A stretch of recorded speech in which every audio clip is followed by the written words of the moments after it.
Everyone, आज की इस क्लास में हम पढ़ेंगे हेमेटोपोइसिस के बारे में। ठीक है, हेमेटोपोइसिस क्या होता है, इसके फॉर्मेशन की प्रोसेस को क्या बोलते हैं, इसका फॉर्मेशन कहाँ से होता है, फीटल लाइफ में कहाँ से होता है, इन न्यूबॉर्न में कहाँ से होता है, और आफ्टर 20 ईयर बाद कहाँ से होता है, आज की इस क्लास में हम पढ़ेंगे। ठीक है, हेमोपोइसिस और हीमोपोइसिस और हीमेटोपोइसिस वर्ड दोनों एक ही है। अगर एग्जाम में हीमोपोइसिस करके पूछ ले तो भी कंफ्यूज नहीं होना है। इसे हीमोपोइसिस भी बोलते हैं और हीमेटोपोइसिस भी बोलते हैं। ठीक है, हीमेटोपोइसिस जो आल ब्लड सेल होती है ना, आरबीसी, डब्ल्यूबीसी, प्लेटलेट, इन तीनों के फॉर्मेशन की प्रोसेस को बोलते हैं हीमेटोपोइसिस। ठीक है, फीटल लाइफ में जो होता है, इसका फर्स्ट के जो 2 मंथ होते हैं ना, इसका फॉर्मेशन जो होता है मेसेनकाइमल यॉर्क द्वारा होता है और इस कंडीशन को बोलते हैं मेसोब्लास्टिक स्टेज। ठीक है, हिपेटिक स्टेज में जो होता है 2 से 7 मंथ में जो होता है, इसका फॉर्मेशन जो होता है ना लीवर द्वारा होता है।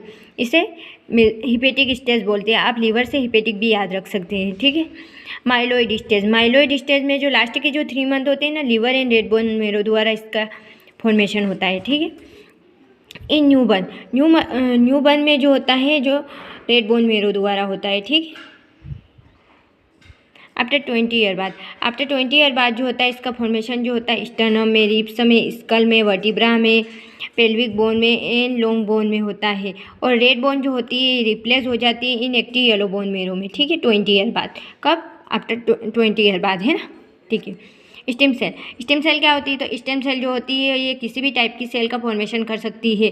इसे हम रेड ब्लड सेल बना सकते हैं, मसल सेल बना सकते हैं, किसी भी टाइप की सेल का फॉर्मेशन करती है। और स्टेम सेल में वो एबिलिटी होती है कि मतलब स्टेम सेल से है ना अपन आरबीसी बनवा लेंगे, है ना, रेड ब्लड सेल बनवा लेंगे और ये उसके बाद तो ये ख़त्म हो जाएगी। ऐसा नहीं है, ये जो होती है ना पीछे अपनी डॉटर सेल छोड़ के जाती है ताकि अपनी पॉपुलेशन मेंटेन कर सके, है ना। ठीक है, स्टेम सेल जो होती है अनकमेंटेड प्यूरिपोटेंट हीमोपोइटिक स्टेम सेल जो होती है, जो है ना कमेंटेड होगी मल्टीपोटेंट हीमोपोइटिक स्टेम सेल। फिर यहाँ से 2 सीरीज चलेगी, एक तो लिम्फोइड सीरीज चलेगी और एक माइलोइड सीरीज चलेगी। ठीक है, तो लिम्फोइड सीरीज में होती है नेचुरल किलर सेल और एक होती है लिम्फोसाइट में होती टी सेल होती है बी सेल। टी सेल का फॉर्मेशन तो होता है बोन मेरो द्वारा, पर मैच्योरेशन जो होता है थाइमस द्वारा होता है। बी सेल का फॉर्मेशन जो होता है बोन मेरो द्वारा होता है, मैच्योरेशन भी बोन मेरो द्वारा होता है। फिर माइलोइड सीरीज में कॉलोनी फॉर्मिंग ई से आता है इरिथ्रोसाइट, कॉलोनी फॉर्मिंग यूनिट जी से आता है ग्रेन्युलोसाइट, एम से आएगा मोनोसाइट, और कॉलोनी फॉर्मिंग यूनिट एम, तो एम से आएगा मेगाकैरियोसाइट। ठीक है, इनके फॉर्मेशन की जो